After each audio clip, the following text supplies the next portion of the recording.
Hello. Hi, guys. It is not Winning Wednesday today, but we are doing Thursday live, and you can see a little bit different scenery here because I had to move my office space because we had contractors coming in to do the walls. And lots of moving around, lots of things in disarray, which is perfect because astrologically, a lot of things are in disarray right now, too. Um, let's go ahead and start off with talking first about that. Um, so, I want to spend some time on something that, like a lot of people have been talking about, which is the barbalt basket. Um, So we're going to talk about the astrologer that came up with it, what he found with it. We're going to talk a little bit about Mandela effect and shifting timelines. So first of all, let's start with Barbald. Um, this French astrologer, his name is Andre Barbald, and he's not like one of those horoscope writers or someone that like predicts the week ahead or anything like that.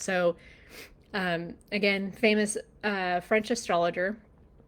He actually spent decades of his life doing, um, like calculating mathematically how things happen in the universe, lining it up with the stars, and like kind of brought things down into like a scientific aspect in the sense. So he tracked cycles of the slowest moving outermost planets of their solar system. And, like these planets take years and years and years and years, sometimes decades to move through even one single zodiac sign. So he graphed positions against, entire span of human history. He looked if there were things that correlated with the stars. And so uh, these positions of these slow planets actually line up with these major turning points in human history and human civilization. So he did find that there was a pretty consistent pattern. Like these outer planets, when they cluster tightly together in the sky, they form what's called a stellium, or in, scientific. Hey, stop it. Sorry, my cat's getting into things.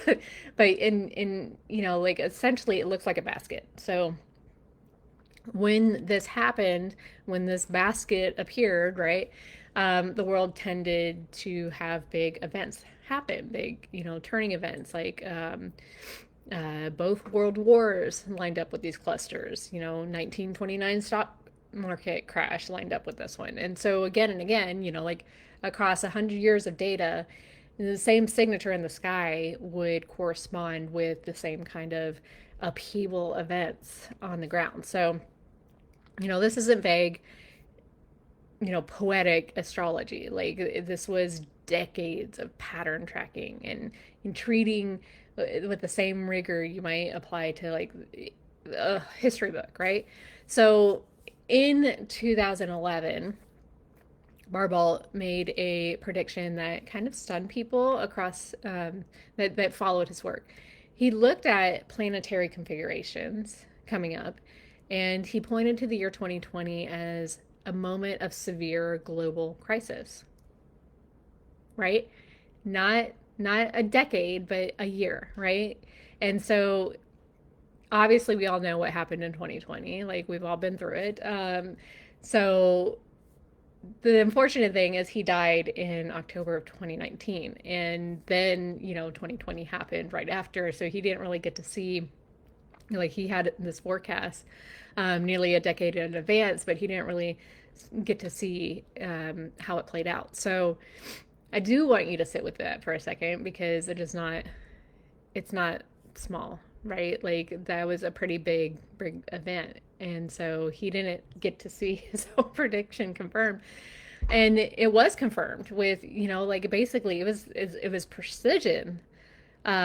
So why people are paying such a close attention to this week, because Barbalt did make one final major prediction before he died, and he looked ahead, past the crisis of 2020 to this exact window, July 2026. So these same outer planets, it just happened on July 19th and moved out on July 21st. So these same outer planets, they form that same rare configuration that has now been deemed and named Barbalt's basket. So the part that I find so moving is that he actually didn't say that this one was crisis. He actually said it was a splendid relaunch of civilization. And so he was describing this as a benefic alignment of this, the most benefic alignment of the century. Like it's and the end of long, heavy chapters and the beginning of a genuine new era. Now, when we look at news, like not a lot of really big things happened on this date. Like, there's a lot of people were talking about it, but a lot of things are not happening as far as like world changing or mass awakening or anything like that. Yes, we are going through a mass awakening, but like there wasn't a big like boom thing. Sorry, let me do this real quick. So, yes, and this is the turning point and where things start to arc for that prediction. So we had this really like low point, obviously the crisis, that arrived exactly on schedule in 2020. And according to his own mapping, the pattern has been climbing ever since. So, we've had this slow, painful, thing that we went through, but we've been climbing towards a point. And so, even though it's been very, very slow going, we've been making our way up. And so this week is when it reaches its crest. So whatever you believe about astrology, and I know belief varies a lot in this community, but I feel like this guy earns a lot of attention. And he did earn it in a way, in a hard way, because he was right. There wasn't like a vague, you can apply this to anyone kind of predictions, but through like a specific year tied to a specific configuration that arrived right on schedule, right? And so when the same man says something, and like from beyond his own lifetime, that this week represents the most hopeful alignment of the century, I feel like it's worth paying attention to. So again, this is where things start to turn. Maybe like some huge thing didn't happen right on that date, but in a way we can we'll probably like 10 years from now be able to look back and be like, yeah, this is when things started to change for the better. So I feel like that's a very hopeful message that a lot of us need to hear right now. Now, anyways, so for 5 years, or 6 years since 2020, like a lot of us, like the weight has been pretty unbearable. Like we've had losses, we've had waiting, we've had, doors that would not open no matter how hard we push. And, maybe like quiet nights sitting thinking like, is this just going to be my life now? And so I do want to just give you like a little, I just want you to hear this basically. Like heaviness was not random. It was mapped out decades ago. And these are patterns that you might not fully understand at this time. The weight you've been carrying was basically the bottom of the basket, the bottom of the wave, right? Like this week, the wave starts to turn. But the part that kind of matters the most, and the part that almost nobody tells you when they talk about big astrological moments about like this, like, the sky doesn't change your life for you. Yes, it's opening a window. You are the one that has to go through the window. So alignment, not a rescue, but an invitation, right? It's basically where the ground is softer, where shifts come more easily, where The person you've been quietly becoming underneath all of it can finally step forward. And so it still has to be you. You still have to be the one that steps through. Nobody climbs through the window for you. So, not the planets, not the universe, not me, right? All the years that took so much from you were never the end of the story.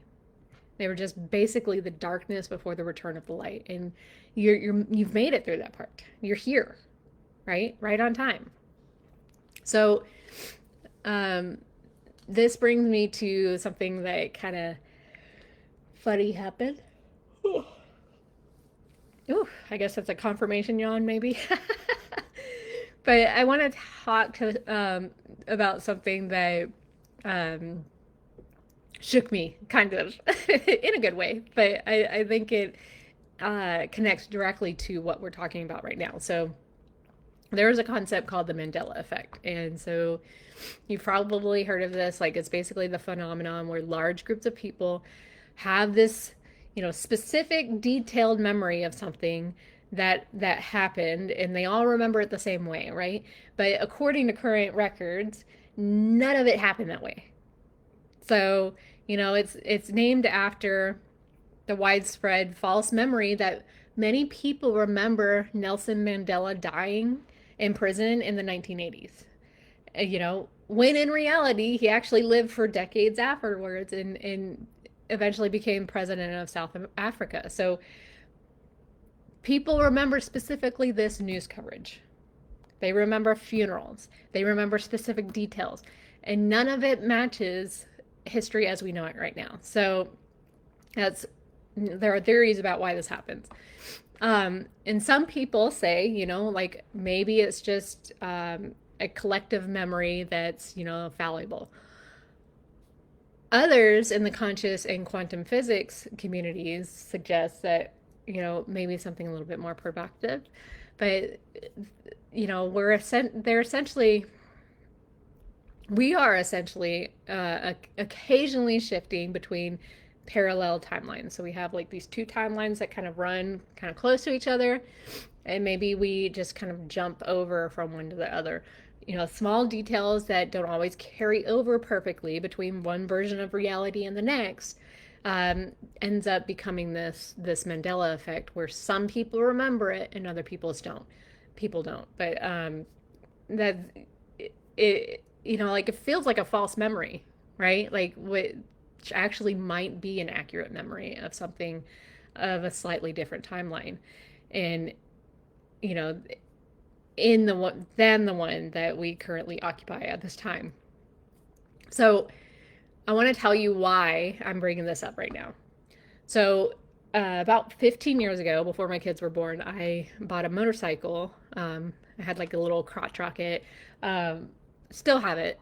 Anyways, after I got pregnant, I didn't ride it as much. I was also, getting into X-ray at that point, so I was starting my career in imaging, and so I kept seeing people getting into motorcycle accidents and just breaking like all their limbs, and I basically had like kind of a heart to heart with myself that, you know, I had my run-ins with people that would come on to like the toll road or something where I'm going like 80 or something, and they just fly across like 4 lanes of highway and like into my lane. So, there's several moments where I had like near misses. And so after I had kids, it was kind of like one of those like, do I want to come home with all my limbs broken or not come home at all? So the motorcycle has been thus sitting in my garage basically since my children have been born. Now, when we bought this motorcycle, and my husband and I both remember this clearly, like independent of each other, exact same detail.